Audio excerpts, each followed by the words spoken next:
AI സാങ്കേതിക വിദ്യ ഇപ്പോൾ എല്ലായിടത്തുമുണ്ട്. സിനിമയിലും ഒക്കെ AI സാങ്കേതിക വിദ്യ ഇപ്പോൾ വളരെ സജീവമായി ഉപയോഗിക്കുന്നുണ്ട്. AI സാങ്കേതിക വിദ്യയിൽ അയ്യപ്പ കഥയുമായി സംവിധായകൻ വിജി തമ്പിയും എവർഷൈൻ പിക്ചേഴ്സും സ്വാമിയെ ശരണമയ്യപ്പ എന്ന പേരിൽ ഒരുങ്ങുന്ന ചിത്രം 2026 ഏപ്രിൽ മാസത്തിൽ റിലീസ് ചെയ്യാനാണ് ലക്ഷ്യമെടുത്തത്. ചിത്രത്തിന്റെ ട്രെയിലർ റിലീസിംഗ് എറണാകുളം ഇടപ്പള്ളി വിനീത് തിയേറ്ററിൽ നടന്നു.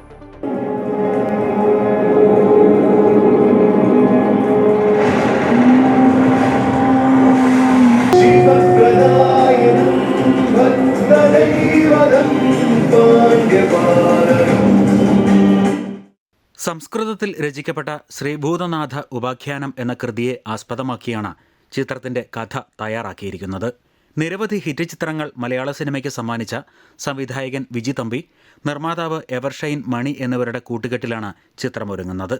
ഇന്ത്യയിൽ തന്നെ പൂർണ്ണമായും AI സാങ്കേതികവിദ്യയോടെ തയ്യാറാക്കി തിയേറ്ററിൽ റിലീസ് ചെയ്യുന്ന ആദ്യ ചിത്രമായിരിക്കും ഇതെന്ന് സംവിധായകൻ വിജി തമ്പി പറഞ്ഞു.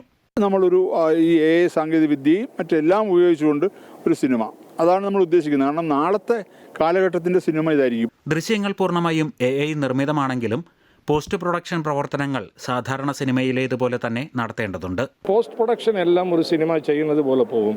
ഡബ്ബിങ്, റീ റെക്കോർഡിങ്, എഫക്ട്സ്, പാട്ട്, ഇതെല്ലാം ഒരു സിനിമ പോലെ തന്നെയാണ്.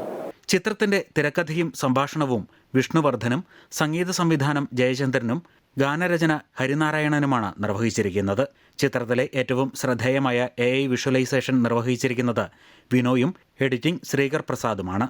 ചിത്രത്തിന്റെ ട്രെയിലർ റിലീസിംഗ് സംവിധായകനും നടനുമായ ബാലചന്ദ്ര മേനോൻ നിർവഹിച്ചു. മാറിക്കൊണ്ടിരിക്കുന്ന സിനിമയുടെ മുഖങ്ങൾക്കനുസരിച്ചുള്ള അപ്ഡേഷനാണ് ചിത്രം. കുട്ടികൾക്കും കുടുംബ പ്രേക്ഷകർക്കും ചിത്രം ഇഷ്ടപ്പെടുമെന്നും അദ്ദേഹം പറഞ്ഞു. ടോട്ടൽ കോൺസെപ്റ്റിനകത്ത് ഒരു കഥ പറച്ചിലുണ്ട്. ആ കഥ പറച്ചിൽ നമുക്കും കുടുംബങ്ങൾക്കും കുട്ടികൾക്കും ഒക്കെ ഇഷ്ടപ്പെടാനുള്ള സാധ്യത ഞാൻ കാണുന്നുണ്ട്. ഒരു വ്യാഴവട്ട കാലത്തിന് ശേഷമാണ് വിജി തമ്പിയും എവർഷൈൻ പിക്ചേഴ്സും ഒരു ചിത്രവുമായി വീണ്ടും എത്തുന്നത്. 2026 ഏപ്രിൽ മാസത്തിൽ ചിത്രം തിയേറ്ററിൽ എത്തിക്കാനാണ് ലക്ഷ്യമിടുന്നത്. അമൃത ന്യൂസ്, കൊച്ചി.